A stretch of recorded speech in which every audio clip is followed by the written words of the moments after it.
Bueno, con la introducción que viene el libro de Harrison, William Osler, ya en el año 1896, imagínense, más de 100 años, donde refiere, y el libro de Harrison comienza con esta frase: la humanidad tiene tres grandes enemigos, ¿no?, dentro del mundo de la salud y otras cuestiones sociales. Dice: la fiebre, el hambre y la guerra. De ellos, la más terrible es la fiebre. Él se atribuía a William Osler que la fiebre mataba a muchas personas, tenía mucha mortalidad. Y algo que les iba a comentar es que ya ha salido el libro de Harrison, la 22 edición. Entonces, algunos datos lo he sacado de ese libro, de la 22 edición, que es una, ya lo van a ver, es una tapa verde. Y pues sí, tiene algunos cambios, ¿no? Esperemos que para estas bibliografías igual se vayan modificando.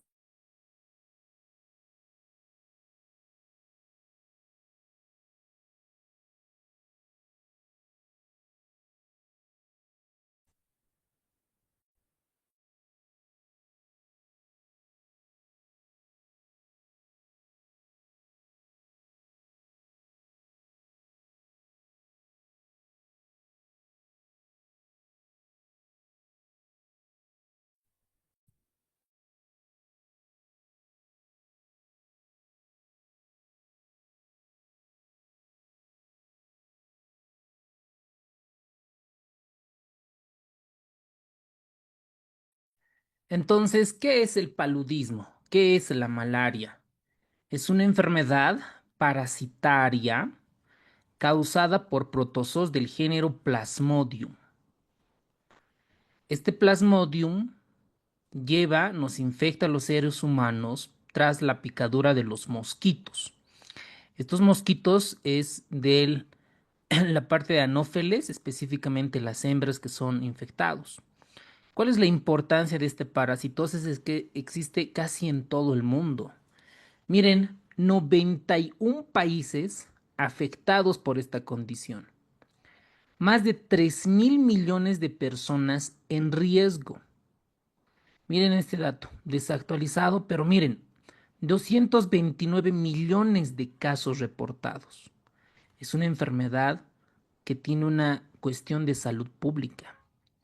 Y miren cuántos mueren. 409.000 muertes por cada 1.100 por día. Tiene alta mortalidad. Entonces, con los programas que se han empleado en estos países, ha ido disminuyendo dicha mortalidad. La malaria, por ejemplo, en algunos países se han comenzado a eliminarse. Por ejemplo, en Estados Unidos hay ciertos brotes, casos, Canadá, Europa y Rusia.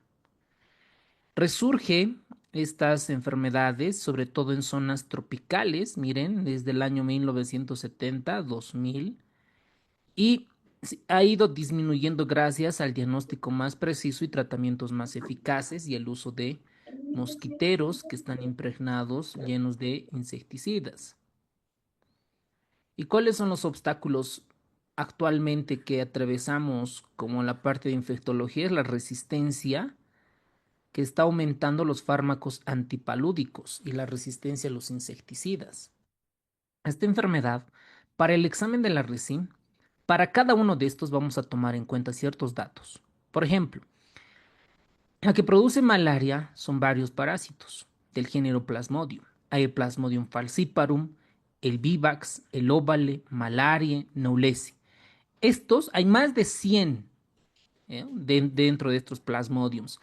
Pero los más relevantes e importantes para el examen de la RESI son estos cinco: Falciparum, Vivax, Ovale, Malaria y Knowlesi. Ahora, ¿qué vamos a recordar del Plasmodium? De todos los Plasmodiums que ustedes ven acá, estos que van invadiendo glóbulos rojos, el más grave, el que tiene mayor mortalidad, es el Plasmodium falciparum. O sea, no se pueden olvidar. Plasmodium falciparum es la que tiene mayor mortalidad mayor letalidad. Espero que ya puedan diferenciar cuál es la diferencia entre mortalidad y letalidad. Ahora, ¿cuál es lo más frecuente? El más frecuente de los plasmodios a nivel mundial es el Vivax. Se van a acordar de Vivo, ¿no? El Vivo, Vivax. Frecuente y este en algunos casos puede ser grave. Ahora, en el tema de salud pública, vamos a ver cuál de estos en Bolivia, en Pando, Santa Cruz, Cocha o Santa Cruz, cuál es el más frecuente. Vamos a comparar con el libro de Harrison. Hay otras, por ejemplo, el óvale. Esta óvale se caracteriza porque tiene hipnozoitos, es decir, estos parásitos duermen en el hígado y pueden ocasionar recaídas. Suelen preguntar mucho en los exámenes de la red, no solo en Bolivia. ¿Cuál es la más letal? Falciparum. ¿Cuál es la más frecuente? Vivax. ¿Cuál es la que genera recaídas o se duermen? Pues hipnozoitos, ¿verdad? Óvale. El malaria tiene un curso crónico y el Naulesi es la que tiene un ciclo de 24 horas. Esto vamos a profundizar, no se preocupen, para ver cuál es la fiebre terciana y la fiebre cuartana. En algunos casos, el libro de Harrison menciona además que en Sudamérica el Plasmodium simium es frecuente y en algunos casos en el sudeste asiático el Sinomolgi. Ahora, el ciclo ya lo hemos llevado en parasitología, vamos a recordar, es muy simple. El punto es que el anófeles tiene que estar cargando estos parásitos, sobre todo el anófeles hembra. Entonces, vamos a una zona que tiene malaria, está circulando y nos inyecta, nos pica. Y en todo este proceso, ¿no? Nos va a inyectar nosotros esporozoitos. Estos esporozoitos normalmente dentro del mosquito están en sus glándulas salivales. Entonces, suelen preguntar, en el ser humano, ¿en qué forma parasitaria ingresa? La respuesta será esporozoitos. Estos esporozoitos van básicamente al hígado. Van a ir al hígado en busca. Uno se pregunta y dice, ¿por qué no va al corazón, a la pleura, al vaso y otros? Porque dentro del hígado han demostrado ciertos receptores para estos plasmodiums. Entonces, una vez que llega a la parte hepática, hay muchos que van a dormirse y van a ocasionar recaídas. Y estos son los famosos hipnozoitos. ¿Cuáles son los más frecuentes? El Plasmodium vivax y el Plasmodium ovale. Incluso el libro refiere que pueden permanecer inactivos en un periodo de 2 semanas hasta un año, ¿se imaginan? Pueden estar ahí. Entonces, posteriormente, dentro de estas esquizogonias, vamos a dibujarnos acá un hígado, un hepatocito lleno de parásitos, se forman las esquizogonias intrahepáticas o preeritrocitarias. Entonces, por la inflamación y la acumulación y la reproducción, se rompe este hepatocito y libera mucha cantidad de esporozoitos. Específicamente, lo que libera es los merozoitos. Entonces, estos merozoitos pueden liberarse al torrente sanguíneo de 10.000 a 30.000 merozoitos. O sea, muchos. ¿Ok? Entonces, cuando se libera acá, van a ir a buscar al eritrocito. Por eso esta fase hepática también se la denomina la fase preeritrocitaria. Entonces va a ir a buscar a los glóbulos rojos. Estos glóbulos rojos van a ser invadidos por los merozoitos. Y cada plasmodium tiene tendencia, por ejemplo, por los glóbulos rojos jóvenes, algunos de una vida media de 100 días de 100 días de vida media, etcétera. Ahora, dentro de estos glóbulos rojos también se van a multiplicar.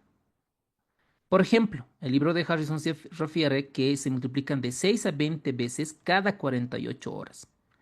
Este de cada 48 horas depende, ¿ok? Por ejemplo, el Plasmodium malariae van a multiplicarse de repente cada 72 horas, mientras que el Neulesi cada 24 horas. y el Vivax y otros cada 48 horas. Entonces, este dato es relevante porque esto va a ir a coincidir con la fiebre. Entonces, antes de esto, dentro de estas fases también se van a liberar los gametocitos y estos gametocitos van a ser ingeridos otra vez por los mosquitos. Esto de manera resumida, vamos a ir profundizando. Miren, una vez el mosquito llega a la persona e inyecta esporozoitos, todos ahí claves, esporozoitos. Va hacia al hígado, específicamente el hepatocito. Ya en las siguientes diapositivas vamos a ver qué receptores están involucrados acá. Posteriormente viene la fase hepática o preeritrocitaria, o como acá dice, exoeritrocitario. En algunos textos está como preeritrocitaria esta fase.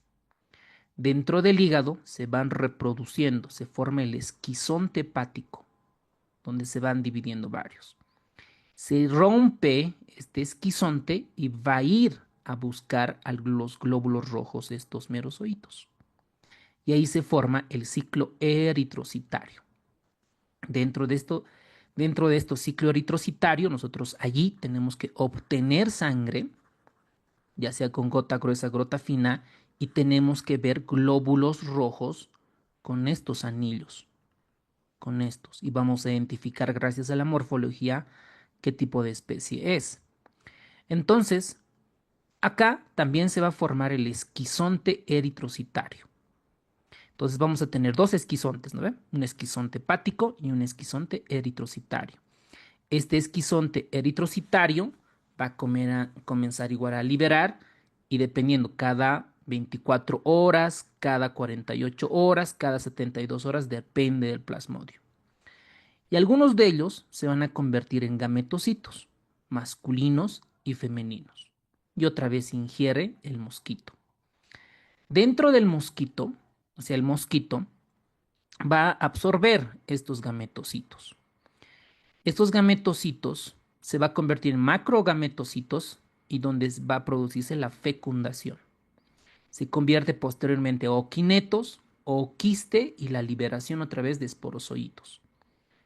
Toda esta reproducción dentro del mosquito muy preguntado lo realiza en el intestino medio del mosquito. Entonces, vamos a tener la forma sexual que se da en el hígado y la forma asexual que se da dentro de los mosquitos. Ahora vamos a profundizar a los receptores de cada uno de estos. Por ejemplo, cuando el plasmodium tiene que ir donde el glóbulo rojo, en una forma discoidal bicóncava, el Plasmodium falciparum se va a unir a una proteína transmembranal denominada la glucoforina A. Esta, a ver, vamos a buscar acá. Esta es la anquirina, la proteína banda 4.1, esta proteína, la glucoforina A. Miren, es una proteína de esta de color verde, es una proteína transmembranal dentro de la membrana del glóbulo rojo. Esta glucoforina A ha sido muy estudiada en los últimos años, que se ha convertido en un antígeno, que es el famoso antígeno 175. Entonces, en resumen, el falciparum, que es el más grave, se va a unir a receptores de tipo glucoforinas del eritrocito. Ahora, también se han estudiado otras proteínas como la proteína PFRH5. ¿Cuál es la importancia de esto? De que ésta se une a otra proteína que es el CD147, la basegina, y está muy relacionado con las hemólisis. Entonces, en nuestro banco de preguntas, en la plataforma están cada una de estas proteínas, a cuáles de estas se unen, cuál es la importancia, en este caso la hemólisis.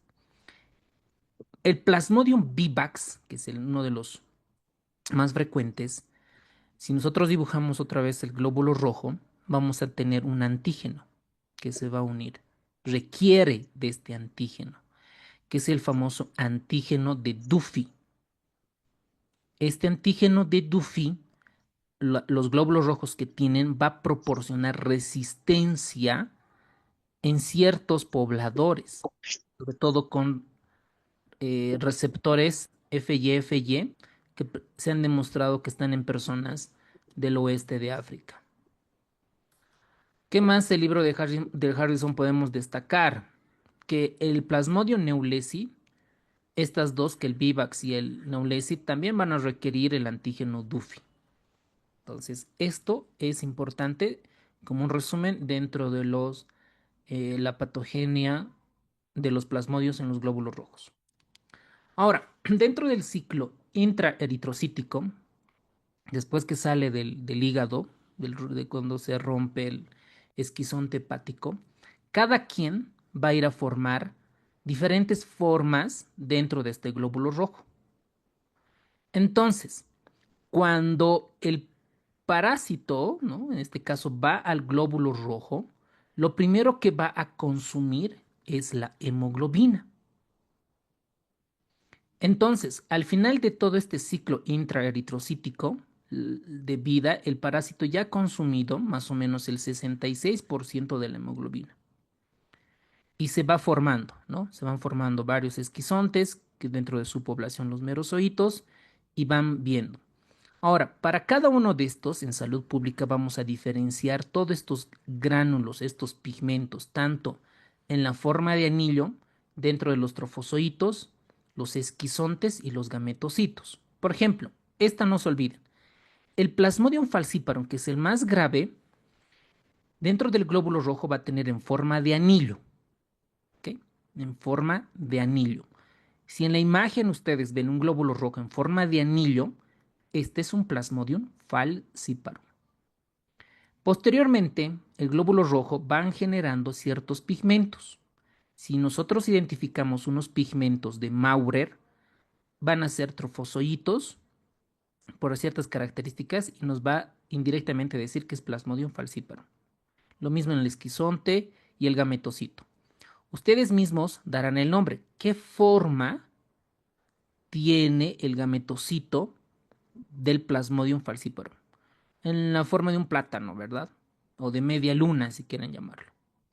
Y así, para cada uno de estos. Por ejemplo, para Vivax vamos a tener presentes los gránulos de Schuffner. Para Ovala, los gránulos de James o también las de Schuffner. Y para malaria y Knowlesi vamos a tener en formas de bandas y los pigmentos de Siemann. Esto, por favor, tienen que ser resumen con sus gránulos y vamos a comparar en salud pública porque hay diferencias. Hay diferencias, porque estos ya han entrado como banco, como pregunta similar en los exámenes previos. Ahora, dentro del trofozoito joven vamos a tener su núcleo, que es, digamos, la parte representante del anillo, el citoplasma y dicha vacuola. Cuando ya está maduro, va a comenzarse a ver el pigmento palúdico. ¿Qué será el pigmento palúdico? ¿Qué contendrá el pigmento palúdico? Pueden escribir en el chat, por favor. ¿De dónde viene? Las granulaciones solamente son lisosomas modificados, ¿no? Parte de toda la hemoglobina que se va destruyendo. Y los gametocitos masculinos tienen una orientación casi céntrica en cuanto al núcleo. Y cuando es gametocito femenino, este núcleo es periférico. No son datos tan relevantes, esperemos que no nos pregunten porque son una pregunta no tiene gran importancia.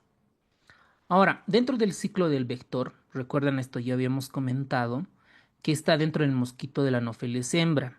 Tienen que entrar ambos gametocitos masculinos y femeninos. Toda esta reproducción se hace en el intestino medio del mosquito. Entonces tienen todos, miren, toda la fase, gametocitos, se produce un proceso de exflagelación, donde se van quitando los flagelos, se fecundan, se convierte el cigoto, posteriormente está el ooquineto, ¿no? Está luego el huevo penetrado ahí en el estómago y van rompiéndose estos ooquistes y liberando esporozoitos que otra vez van a infectar a los seres humanos. Aquí tenemos otra imagen donde se va formando el ciclo repetitivo en la parte de los mosquitos. ¿Qué más tenemos que saber? La fracción del ciclo vital del parásito se desarrolla más o menos entre un mes, en una semana y un mes, ¿no? El libro refiere de 8 a 30 días. Y para transmitir el paludismo, el mosquito debe vivir por lo menos 7 días, ¿no? Para que todo este proceso de división puede ocurrir dentro del mosquito. Esto de 7 días pueden volverlo flashcard. Son preguntas hiper rebuscadas que solo vamos a encontrar en la plataforma. Y las esporogonias normalmente no completan su desarrollo a temperaturas muy bajas. Por eso que en La Paz, Potosí, Oruro no vamos a encontrar malarias, porque las esporogonias necesitan temperaturas altas. Por ejemplo, un Plasmodium vivax no vive con una temperatura menos de 16 y el Falciparum menos de 21. Entonces, esta es la explicación por qué en la altitud no tenemos mucha malaria. Y por eso en zonas tropicales, ¿no? Imagínense el África, por ejemplo. Ahora, esta imagen es del libro de Harrison, donde les da ciertas características. Por ejemplo, la duración de fase intrahepática, esto yo creo que memorizar va a ser bien difícil, pero vamos a jalar algunos puntos claves. Recuerden que el falciparum, de ahí vamos a partir, este es el más grave y el vivax es el más frecuente. Estas dos tenemos que dominar. El falciparum tiene una fase, como es grave, como es agudo el cuadro, vamos a relacionar que tiene la duración intrahepática la más corta. Ahora, ¿se puede memorizar 5.5? Genial, estos días. Y como es el más grave, el número de merozoitos liberados por el hepatocito son más de 30.000. 30.000. Y la duración del ciclo eritrocítico es de 48 horas. 48 horas. Ahora, esto vamos a relacionar con la fiebre, posteriormente manifestación clínica. Y como es algo grave, agudo, va a atacar a todo tipo de glóbulos rojos, específicamente a los glóbulos rojos jóvenes. La morfología en su forma es anular o en forma de anillo, que habíamos visto a un principio. Y el gametocito es en la forma de platanito. El pigmento que tienes de color negro y la capacidad para causar recaídas no está presente, solo que este produce de forma aguda. Esta es la que tenemos que dominar. Vivax es la más frecuente, entonces por importancia esta deberían preguntarlos como segunda opción. El número de miren la duración intrahepática 8 días, número de merozoitos 10.000, ciclo eritrocítico 48, ataca a las células jóvenes llamadas reticulocitos, ustedes saben que el glóbulo rojo joven es reticulocito y su morfología es irregular, pueden tener anillos grandes y está presente en los gránulos de Schüffner, cosa que el falciparum no tiene gránulos, no le da tiempo a desarrollar y puede presentar recaída. ¿Ok? Ahora, algo que llama la atención es que el malaria le gustan los glóbulos rojos envejecidos, ¿no? De 100 días, 120 días. Eso como algo llamativo. Muy bien, doctores. Vamos a todo lo avanzado, vamos a retroalimentar con preguntas. Pueden contestar 15 segundos en el chat, por favor.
Excelente, doctores.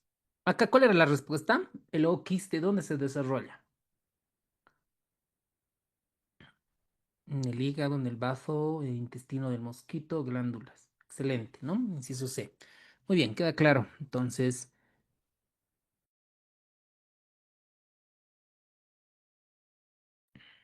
muy bien. Vámonos. Dentro de la epidemiología, no creo que es importante porque habla un poco a nivel mundial, pero vamos a destacar algunos puntos. Por ejemplo, el falciparum, el que es el grave, el que mata personas, niños, mujeres embarazadas, es frecuente en África. Malaria está más sobre todo en la África subsahariana. El vivax es el más frecuente en América Central y probablemente en nuestro medio. todo lo que es Bolivia. Y miren este mapa, lo que llama la atención en cuanto al tratamiento, uno de los grandes problemas para el paludismo es la resistencia a la cloroquina. Ustedes saben que el fármaco de elección antes es la cloroquina, incluso ahora se maneja el tratamiento hacia resistencia a la cloroquina. Y Bolivia se ha reportado que realmente hay resistencia a la cloroquina junto con Brasil, Perú, Colombia, Venezuela. ¿Qué más podemos destacar? Algunos puntos de corte para que sean hipoendémicos, esto es menos del 10%, mesoendémicos del 11 al 50%, hiperendémicos del 51 al 75% y holoendémicos más del 75%, sobre todo en la parte del África. ¿Qué más? Dentro de la fisiopatología, esto es alucinante, doctores. Miren, cuando el parásito invade al eritrocito, primero lo que hace es consumir su hemoglobina. Y ustedes saben que está el grupo hemo y la parte de la globina. Cuando se destruye esta hemoglobina, la globina se convierte en aminoácidos y el grupo hemo en ciertos pigmentos. Incluso el grupo hemo es liberado y esto se convierte en tóxico y el parásito lo va destoxificando. El mecanismo fisiopatológico es que lo va a cristalizar y eso se convierte en hemozoína. Creo que ya estaba como pregunta. ¿Qué es la hemozoína entonces? Es la degradación del grupo hemo a través de un proceso bioquímico denominado la cristalización. Y esto químicamente es inerte, no le hace daño al dicho parásito. ¿Qué más tenemos que saber? El glóbulo rojo, cuando está infectado, no es que se queda infectado y está allí, sino que tiene la tendencia a agruparse con otros glóbulos rojos y formar rosetas. ¿Y qué receptores están involucrados? Los famosos proteínas membranales de los glóbulos rojos, el PEM1 y el ARIF principalmente, ¿no? Dentro de ellas. Entonces, ¿qué se ha demostrado? Que las infecciones ocasionadas por Plasmodium falciparum está implicado este antígeno. Son abreviaciones de todas las moléculas que se descubrieron, el PFE, MPL, que está involucrado en las infecciones, sobre todo para malaria cerebral.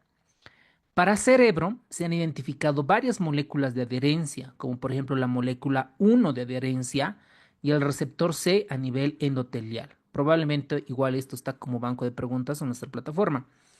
Y en la placenta, para que este Plasmodium falciparum pueda atravesar la placenta, hay un receptor. Y este receptor es el sulfato B de condroitina. Eso es clave. Para el cerebro, molécula 1 de adherencia y receptor proteína endotelial. Y para la placenta, como receptor, el sulfato B de condroitina. Y los demás órganos, como por ejemplo el riñón y el vaso, está el CD36. Obviamente esto ya es a nivel molecular, ¿no? Destacando lo más relevante o potencialmente preguntable para el examen. Miren, esta imagen bonita. Dentro de la placenta hay un receptor. Y ese receptor es este, ¿no? Que es el sulfato de B-condroitina. Esa es. Este sulfato A también se han descubierto y ácido hialurónico. Dentro del cerebro, para que el plasmodium pueda ingresar a cerebro, está la S-lectina, la trombospondina y la ICAM-1. Esta ICAM, de las tres, doctores, esta es la más relevante e importante. A nivel microvascular están el BCAM, el CD36 y el CD31. ¿Por qué? Cuando los parásitos se van uniendo a los glóbulos rojos, van a formar tendencia a formar coágulos, trombos. Y esto van a obstruir el flujo sanguíneo a nivel cerebral y obviamente el paciente puede estar en coma, puede tener convulsiones, disminución del estado de conciencia. Aquí hay más receptores involucrados que vamos a ver, por ejemplo, miren, a nivel placental, específicamente dentro del cinciotrofoblasto, a nivel del cerebro habíamos destacado el ICAM, a nivel de la médula ósea hay unos receptores que todavía no se han identificado, es la que produce anemia, y a nivel del pulmón tampoco se han identificado receptores que se produce el edema pulmonar no cardiogénico. Ahora, ¿cómo se defiende nuestro cuerpo? Primero, hay un síndrome de respuesta inflamatoria sistémica inespecífica. Primero, ¿qué es lo que le pasa al vaso? Crece, aumenta. ¿Por qué? Todos los glóbulos rojos que pasan por el bazo destruye el vaso, los glóbulos rojos infectados y no infectados. Por lo tanto, el paciente, por la liberación de la, de la parte de la hemoglobina, etcétera, y otros componentes, el paciente puede tener una leve ictericia. Como se van destruyendo muchos glóbulos rojos en el vaso, el paciente puede tener anemia. Entonces, todo este proceso de liberación de esquizontes, todo van a comenzarse a liberar citocinas proinflamatorias y estas van a coincidir con la fiebre. Los pacientes que tienen el antecedente de haber viajado a una zona que tiene malaria y tiene fiebre, lo primero es descartar que el paciente no esté infectado. Ahora, ¿qué más se han descubierto? Algunos rasgos en cuanto a las hemoglobinopatías y defectos enzimáticos. Hay muchas que refiere Harrison, ¿no? Explica en qué estudio y tal, pero lo he resumido en estos puntos. Los pacientes que tienen rasgos drepanocíticos, es decir, la anemia falciforme, tienen menos 6 veces de riesgo de tener malaria grave. En resumen, los pacientes que tienen anemias falciformes casi no se contagian de malaria. Los pacientes que tienen hemoglobina S y hemoglobina C disminuye la citoadherencia por menor expresión de dichos receptores, es decir, es menos grave. Los pacientes que tienen hemoglobina de tipo E disminuye la multiplicación parasitaria. Los pacientes que tienen alteraciones, como por ejemplo en las talasemias alfas, las infecciones leves existen en la infancia y es un efecto protector. En resumen, cualquier rasgo, alteración en la hemoglobina parece ser que es un efecto protector contra la malaria. Bueno, ahora, otro dato que suelen preguntar como rebuscada en casos clínicos es la deficiencia de la glucosa 6-fosfato deshidrogenasa. Ustedes saben que esta enzima participa en el proceso de la glucólisis y otros procesos metabólicos.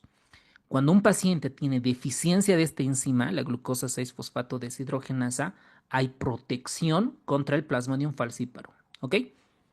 En resumen, cualquier alteración de la hemoglobina y enzimas nos da un efecto protector. ¿Qué más dice el libro de Harrison? Que también está alterada la inmunidad adquirida.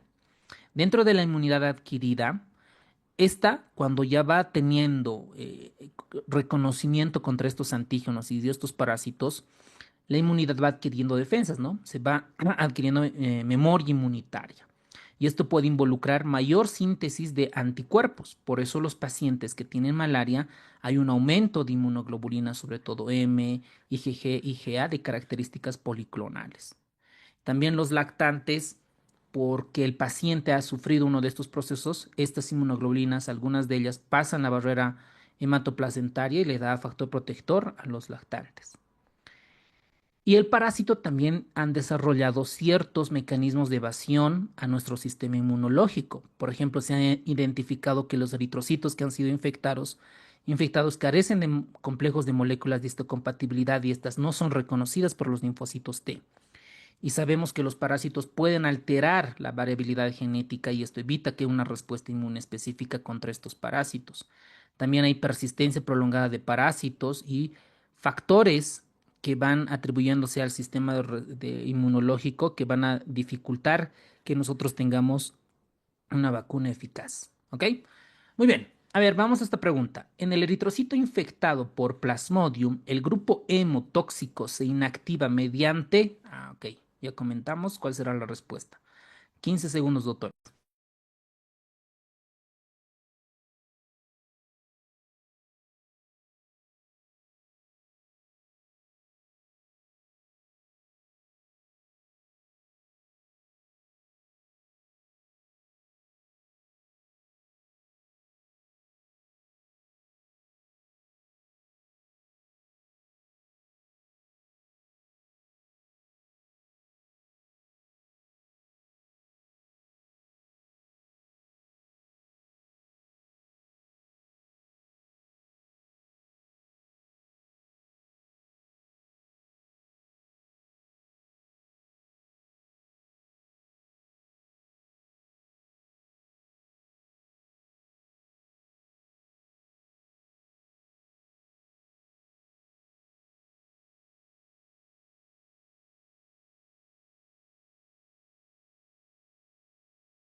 Muy bien, autores. Vamos con manifestación clínica y diagnóstico.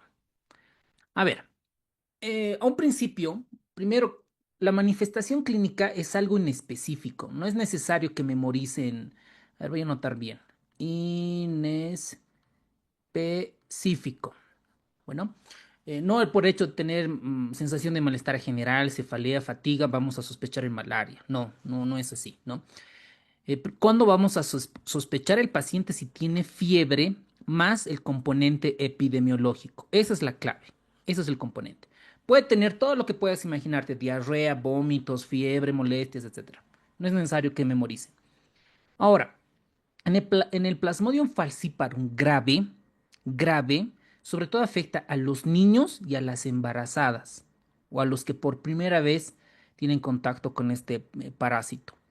El Plasmodium falciparum en los niños puede haber convulsiones febriles o encefalopatía cerebral. Cualquier manifestación a nivel del sistema nervioso central. Les voy a dar aquí el tip de las fiebres. Eso es muy preguntado.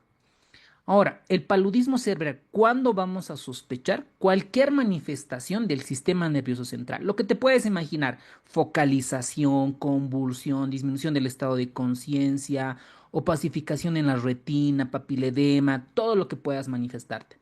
¿Qué suelen preguntarnos? Por ejemplo, y un poquito más rebuscados: ¿en qué porcentaje se encuentran los pacientes con hipertensión intracraneal? 8%. Miren, papiledema, 8%. Opacificación en la retina del 30 al 60% y zonas algodonosas menos del 5%. Podrían ser preguntas rebuscadas.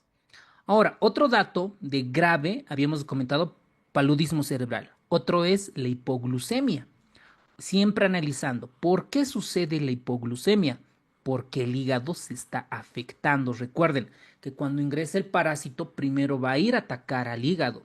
Y el hígado pues está infectado, lleno de parásitos, por lo tanto no hace la producción suficiente de azúcar. Por lo tanto el paciente tiene tendencia a insuficiencia hepática.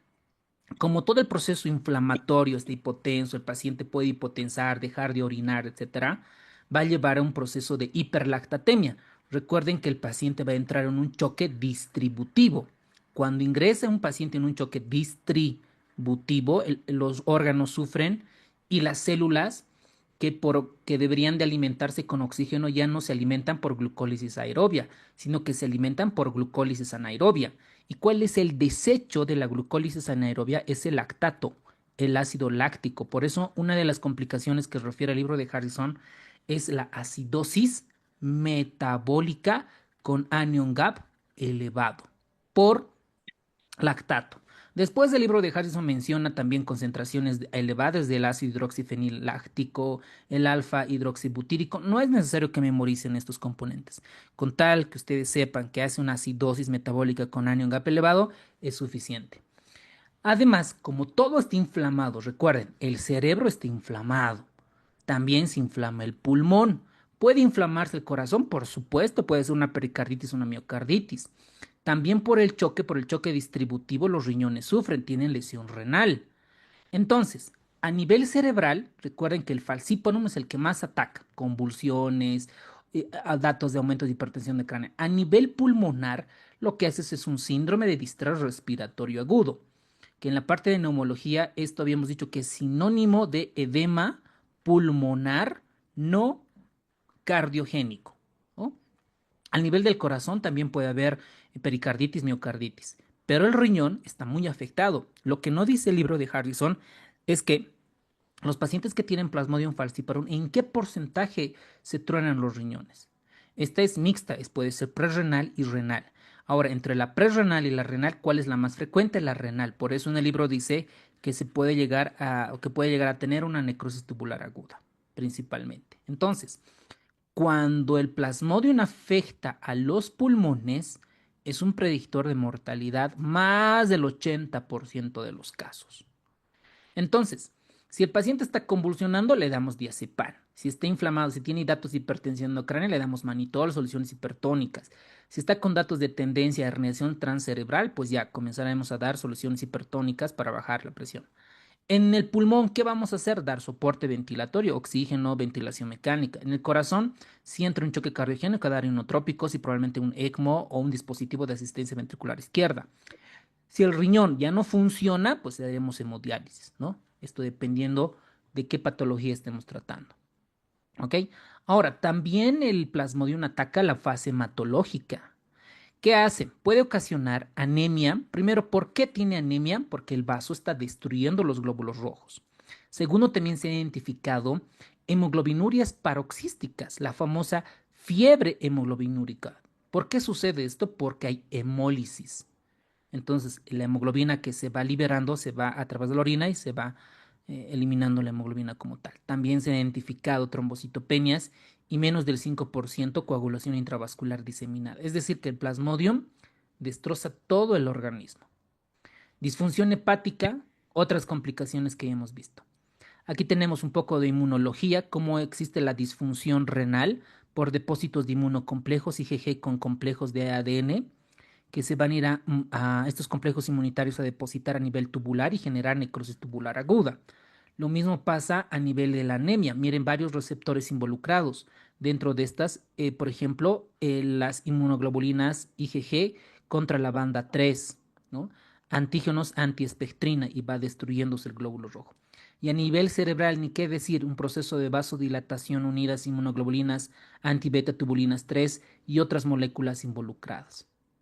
Ahora, el Hable. perdón.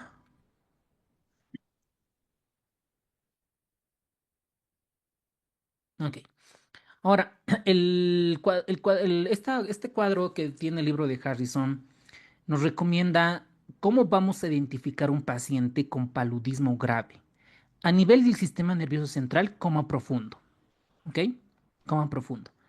Acidemia acidosis, recuerden, es una acidosis metabólica con anion gap elevado por lactato. Ahora, no es necesario que memoricen.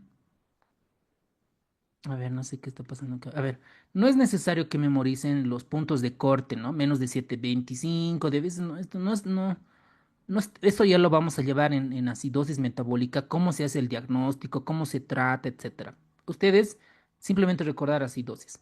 Anemias normocíticas, lesión renal, SDRA, hipoglucemia, hipotensión, choque distributivo, hemorragias o coagulación intravascular y convulsiones. Estas convulsiones deberían de estar en paludismo cerebral. También hemoglobinurias, debilidad extrema, parasitemia. Este dato es importante, doctores. ¿Cuándo? Les digo, es importante porque en los exámenes de la RESI aquí en Bolivia y en otros países ha entrado esta parte. Cuando un paciente vamos a sospechar que tiene paludismo grave por recuento de parásitos, más del 5% en pacientes no inmunes y más del 10% en cualquier paciente. Este dato, anótese por favor en su resumen, resáltenlo, vuélvanlo mejor si es flashcard. Las parasitemias que nos hacen comentar que es grave la concentración. ¿Ok? ¿Y por qué hay ictericia y hipoglucemia? Por disfunción hepática, ¿no? Así de simple. Luego tenemos los signos clínicos, no es necesario aquí nada memorizar. Aquí las alteraciones en los laboratorios. Ustedes razonen, ¿no? Si un paciente está perdiendo glóbulos rojos, destruyendo, va a tener anemia, ¿no es cierto? Si el hígado está infectado, lleno de parásitos, el paciente va a tener hipoglucemia, va a tener tendencia a ictericia, ¿no? Porque el riñón está anormal. Si el riñón se está tronando, la creatinina se va a elevar, ¿ok? Y así, ¿no? Sucesivamente vamos a encontrar hipoxia, acidosis metabólica y otras cuestiones. Ahora, memorizarse así más de 12.000, anemia intensa menos del 15%, plaquetopenia menos de 50.000, yo creo que no vale la pena, ¿no? Tener un razonamiento crítico para comenzar a contestar. Ahora, por ejemplo, esta tabla nos ayuda a ver la incidencia relativa de complicaciones graves por falcíparo. En mujeres adultas no embarazadas, ¿qué es lo más frecuente? La ictericia y la lesión renal. ¿Por qué? Por el compromiso de los parásitos que van al hígado y desencadenan respuesta inflamatoria. En embarazadas la situación es más grave. La paciente tiene ictericia e insuficiencia renal y tiene hipoglucemia y edema pulmonar. Entonces, ¿En quién es o en qué población es más grave el paludismo? En mujeres embarazadas, por eso se mueren muchos. En los niños es al revés, es más frecuente la anemia, las convulsiones, recuerden convulsiones, y la hipoglucemia. Esto podría ser potencialmente pregunta de examen. Y este es el resumen que no está en el libro de Harrison, pero los va a ayudar a entender cómo sucede la fiebre. El Plasmodium vivax y ovale es la famosa malaria terciana o fiebre terciana. La fiebre, los picos de fiebre, alguien diría, si es terciana, debería de ser cada 3 días. Entonces esta debería ser cada 72 horas. No es así. La fiebre terciana es cuando antes de que el paciente libere sustancias proinflamatorias, su fiebre es cada 48 horas. Y la malaria es fiebre cuartana y los picos de fiebre es cada 72 horas. Porque esta parte en salud pública vamos a comparar y hay una diferencia. Y lo de salud pública en contenido está mal.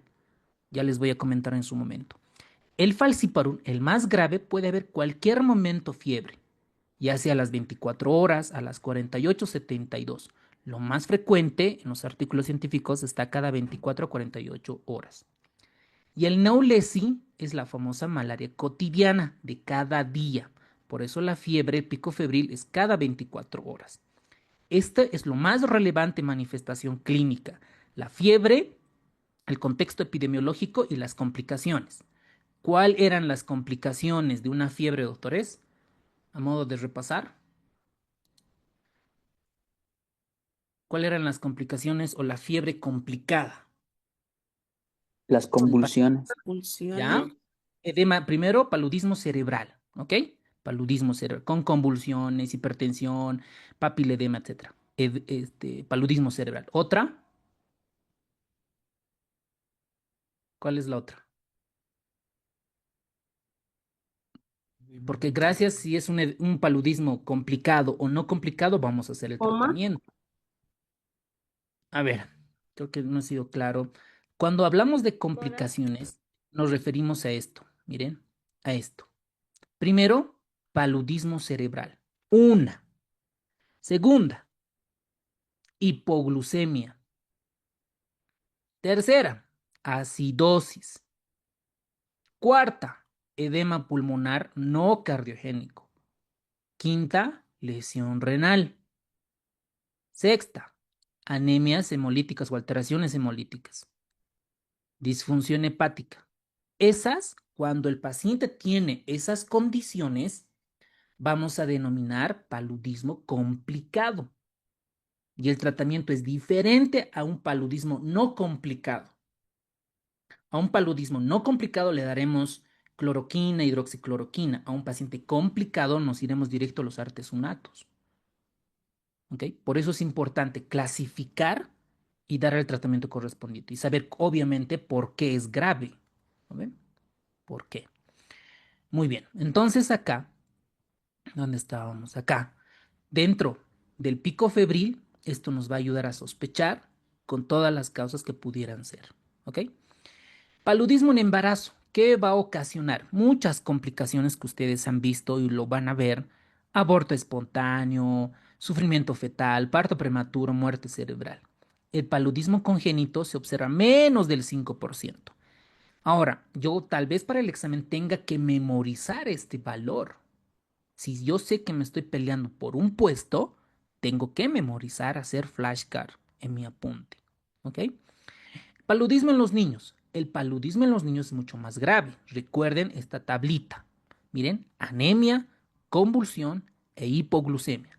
Esa es la clave en los niños. Entonces tengo que correlacionar, ¿no? Hipoglucemia, acidosis metabólica y otras condiciones. Las complicaciones crónicas. Ya, la complicación aguda ya hemos visto. Cerebral, hemos visto distrés, ¿no? Edema no pulmonar no cardiogénico, acidosis, hipoglucemia, lesión renal, anemias, coagulación intravascular diseminada, esas son las complicaciones. Agudas. La parte crónica, vamos a especificar tres sobre todo.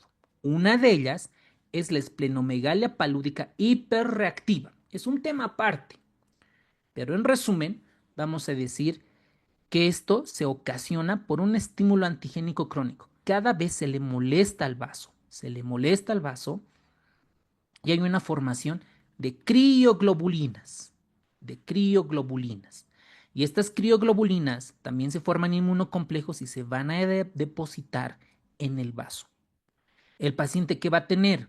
Le duele el vaso, le duele el abdomen, y como el vaso está creciendo y es plenomegalia, va a secuestrar muchos glóbulos rojos y el paciente va a tener anemia y toda la clínica de anemia. Si esto empeora, puede llegar a sepsis, choque séptico, disfunción multiorgánica y muerte. ¿Cuál es el tratamiento? Pues dar quimioprofilaxis contra el paludismo. Bueno, entonces alguien se preguntará, doctor, ¿con qué vamos a hacer la quimioprofilaxis? ¿No? Dependiendo en qué zona, si hay resistencia o no resistencia a la cloroquina. ¿Ok? La otra es la nefropatía palúdica cuartana. Nefropatía palúdica cuartana. ¿Por qué se dice cuartana? Porque está relacionado con el Plasmodium malariae. Ahora, ¿qué le pasa al riñón? Los depósitos de inmunocomplejos se van a ir a depositar en estos cuerpos, ¿no? En los túbulos, en el intersticio renal, y va a generar inflamación. Y esta inflamación en el riñón se denomina la glomerulonefritis focal segmentaria. Y sabemos que la glomerulonitis focal segmentaria, ¿qué genera, doctores? Nefrítico, nefrótico. Esto ya hemos avanzado. Cuando hay esquisición de la membrana basal, ¿qué genera? ¿Nefrítico o nefrótico? Nefrótico. Eso, capísimos, doctores, síndromes nefróticos. Entonces, un paciente que tiene paludismo y ha salido de la parte aguda y como complicación puede tener un síndrome nefrótico. ¿Y cuál es el asociado al plasmodium? Malaria. ¿Ok? Otra es el linfoma de Burkitt. El linfoma de Burkitt, ustedes saben por hematología, han visto con el hematólogo, que está muy relacionado con el virus de Epstein-Barr. ¿Por qué sucede? Porque hay un trastorno en el sistema y este linfoma se relaciona básicamente por la infección del virus de Epstein-Barr, sobre todo en zonas de muy alta prevalencia de paludismo, sobre todo en África. Si nosotros nos vamos a profundizar en cuanto a las moléculas implicadas, es la vía PEF, ¿no? Las proteínas de fracción de empaquetamiento molecular P1 y las CIRS, que son las cajas de diferenciación dentro de estos dominios en las células presentadoras de antígeno. ¿Ok? Entonces, a modo de resumen, ¿cuáles eran las complicaciones crónicas del paludismo? A ver, vemos una. ¿Cuáles eran las complicaciones crónicas? Ya. Esplenomegalia. Esplenomegalia reactiva, muy bien, hiperreactiva. Otra, Nefropatía paludítica eso, cuartana. eso, nefropatía cuartana, muy bien. La nefropatía cuartana, ¿a quién se asocia? ¿Qué tipo de plasmodium? Malaria.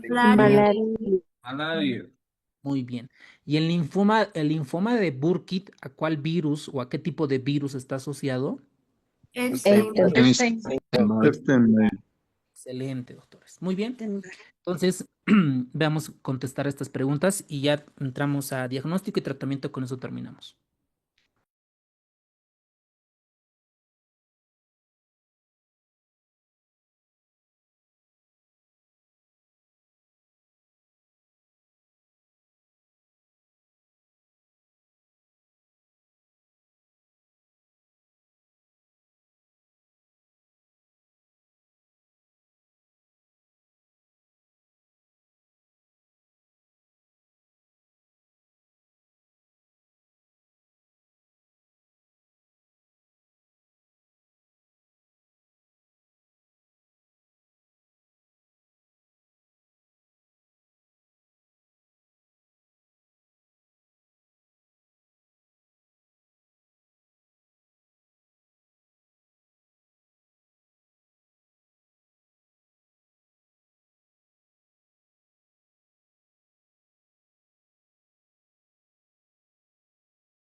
Bueno, ya para terminar la clase, ¿cómo vamos a diagnosticar? Básicamente, tomar la muestra. Ahora hay una pregunta ahí, ¿no? ¿Vamos a tomar la muestra en pico febril, antes del pico febril o después del pico febril, o es indiferente para ver la rentabilidad diagnóstica? Porque lo que nosotros tenemos que ver son glóbulos rojos, ya sea cargado con gametocitos o glóbulos rojos en forma de anillo. Eso tenemos que ver para diagnosticar. Entonces, el objetivo es identificar estos parásitos. ¿Qué tinción vamos a usar? Ustedes en histología hemos visto la tinción universal, la tinción hematoxilina eosina, la tinción de Romanovsky y otras. La tinción preferentemente para ver estos parásitos, doctores, es la tinción GEMSA a un pH de 7.2, con tendencia a acidosis. ¿Ok? También está involucrado la naranja de acridina, que nos va a ayudar para ver cierta fluorescencia para un diagnóstico rápido y sin tipificación. En resumen, es ver a los parásitos con tinción GEMS a un pH de 7.2.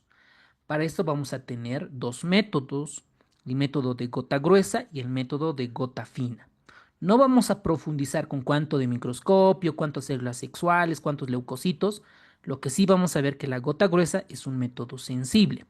Puede identificar una parasitemia incluso de 0.01%. ¿Qué es lo malo? Que se requiere una experiencia, es decir, un técnico en laboratorio para que pueda identificar estos parásitos. La gota fina es mucho más sencilla, es un método rápido, muestra una especificidad de especie, no es tan caro y necesitamos un microscopio y la muestra y la tinción correspondiente. Ahora, aquí tenemos las imágenes.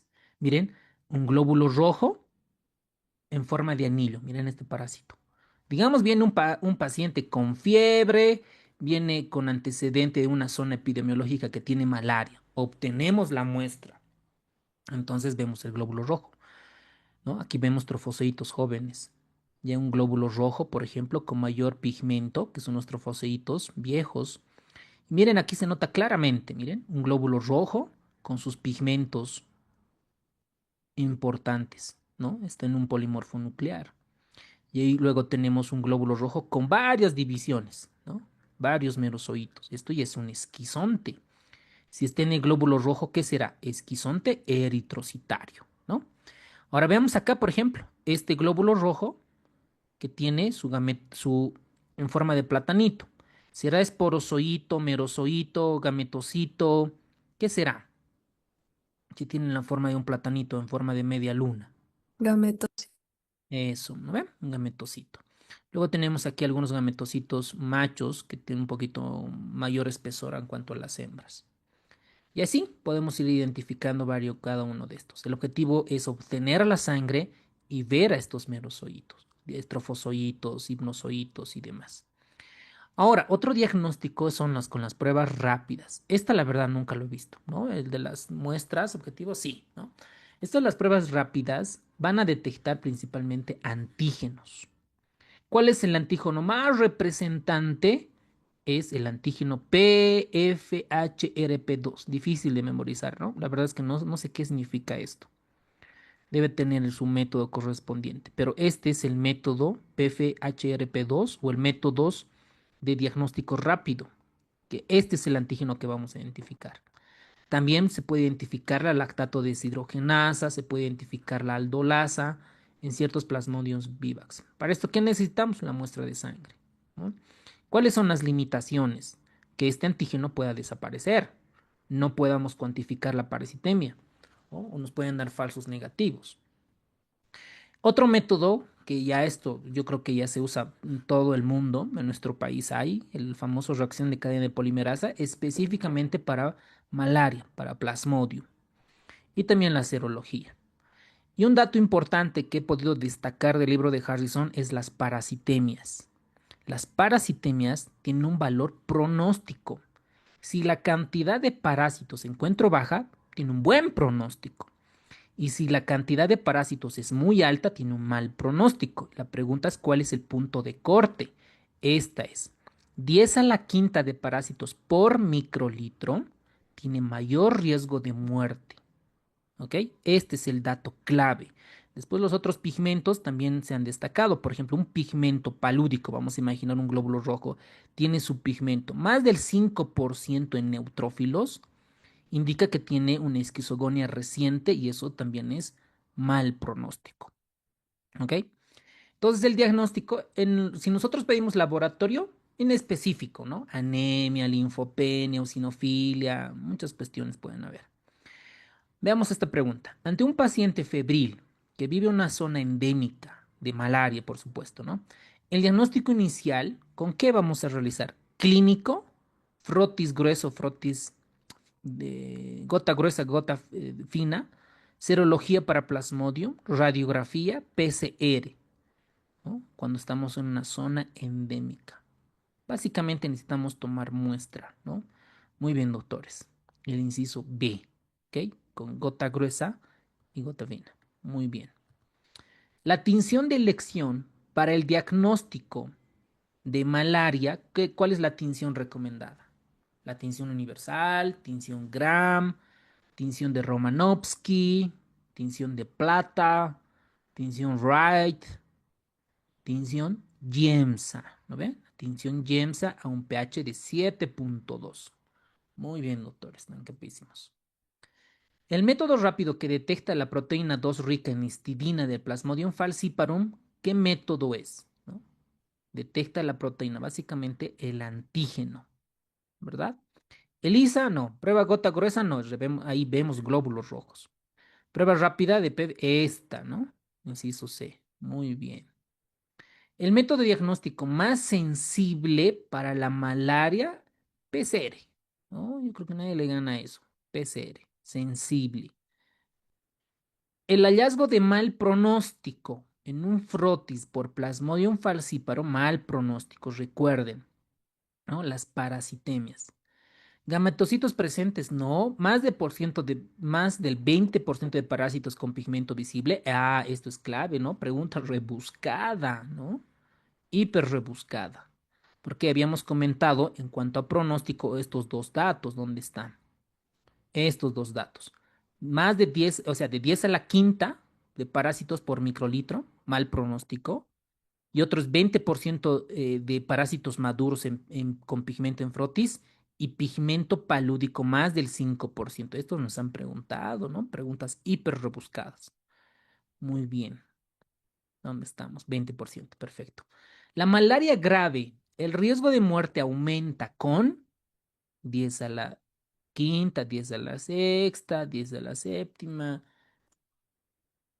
El riesgo de muerte. Muy bien, doctor, inciso B. Perfecto. Terminamos con esto y no les quito más su tiempo. El tratamiento. Mira, lo voy a dar de forma bien simple. Primero, tenemos que ver para tratamiento para Plasmodium falciparum y no falciparum. ¿Ok? Un punto de vista. Y el otro punto de vista es si es paludismo no complicado y paludismo complicado. Para retroalimentar, ¿cuándo vamos a decir que es un paludismo complicado? ¿Cuáles son las complicaciones agudas? ¿Cuáles eran, doctores? Ya, muy bien. Uno, paludismo cerebral. Otro, Hipoglucemia. Hipoglucemia, hipoglucemia. Muy bien. Otro, Acidosis Acidosis Acidosis pulmonar no metabólica crónica cardiolítico. elevada. metabólica, Nefropatía, edema pulmonar no cardiogénico. Edema no cardiogénico. eso. Lesión Y la renal parte aguda. hematológica, ¿no ve? Muy bien, doctores. Si todos esos datos clínicos el paciente no tiene, se denomina paludismo no complicado. ¿Ok? Y el paludismo no complicado, ya sea por vivax, malaria, óvale, falciparum, tenemos que ver si hay resistencia a la cloroquina. Si no hay resistencia, es sensible, le damos cloroquina a esta dosis, ¿no? 10 miligramos de base, seguido de 5 miligramos cada 8, 24 C. Para nosotros, cloroquina, ¿ok? El medicamento de elección.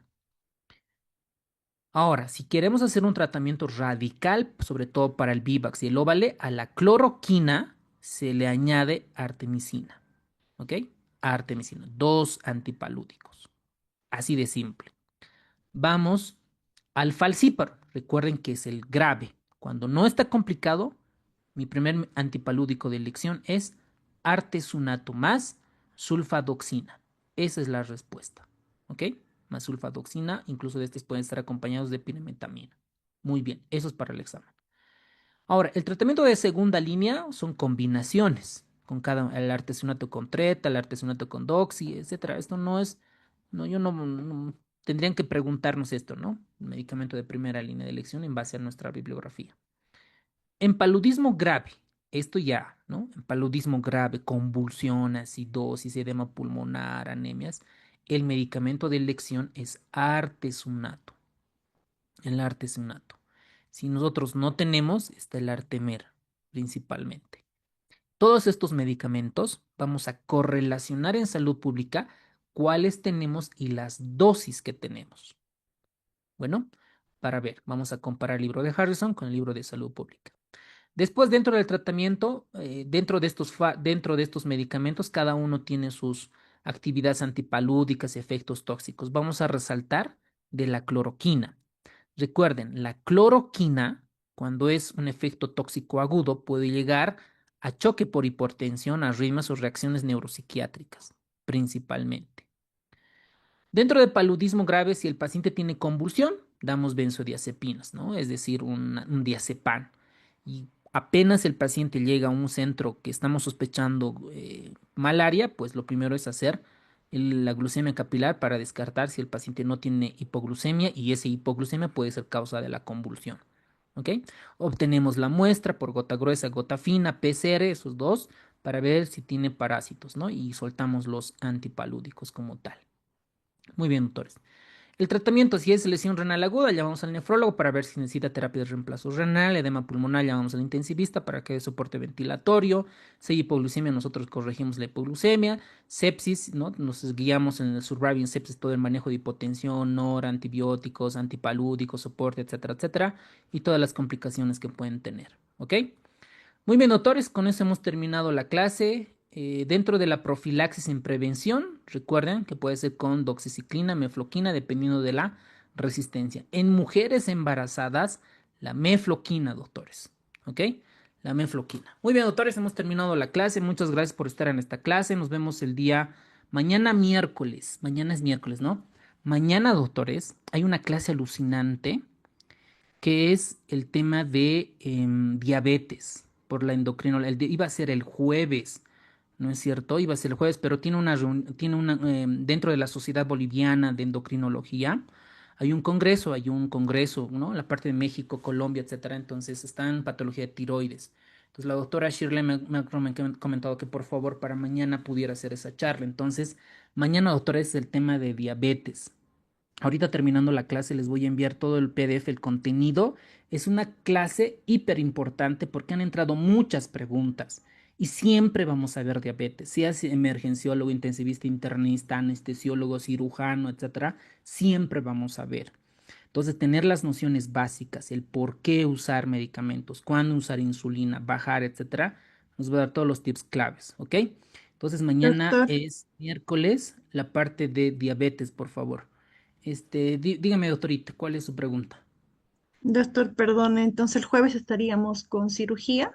Exacto, exacto, exacto. El Ah, jueves, ya.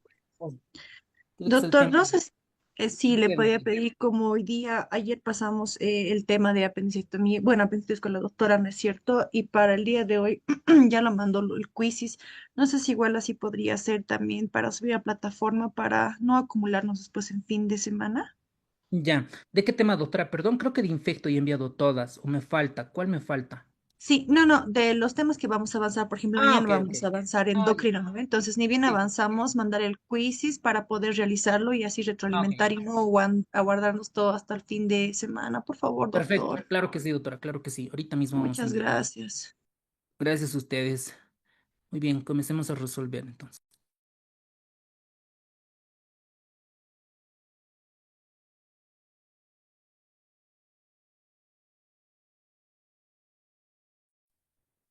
Doctor,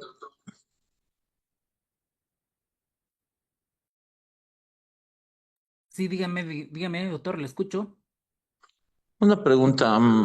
Ayer le hizo una pregunta a la doctora sobre la apendicectomía, bueno, la apendicitis complicada y no complicada que había revisado de un artículo. No logré ver muy bien lo que puso en la pantalla usted. ¿De qué revisa tuvo acceso a eso, doctor, me interesa mucho. Ya, doctor, voy a pasar al grupo el artículo original, voy a hacer un resumen y se los voy a pasar, ¿ya? Y voy a comparar con las otras guías del Colegio Americano de Cirugía en apendicitis no complicada sin coprolito, ¿ok? Les voy a mandar un Está resumen. bien. Más bien, muchas gracias, doctor, por la sugerencia para enviarles. Gracias, Doctor, buenas doctor. noches. Un favor, ayer nos dijo que nos iba a pasar el ranking de las especialidades y las notas. ¿Nos podría facilitar eso, por favor? Claro que sí, les voy a enviar en PDF, ¿va? Gracias, doctor. No, de nada, de nada.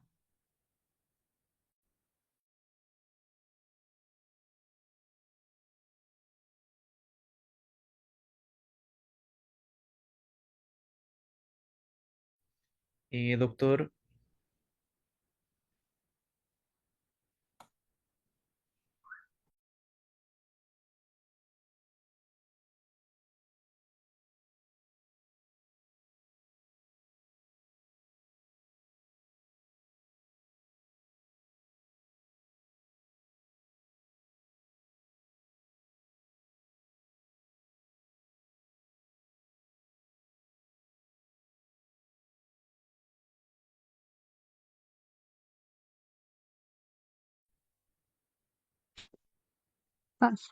Aquí bien, pues está hablando de ¿cómo se llama el grupo que ya 2000 aquí?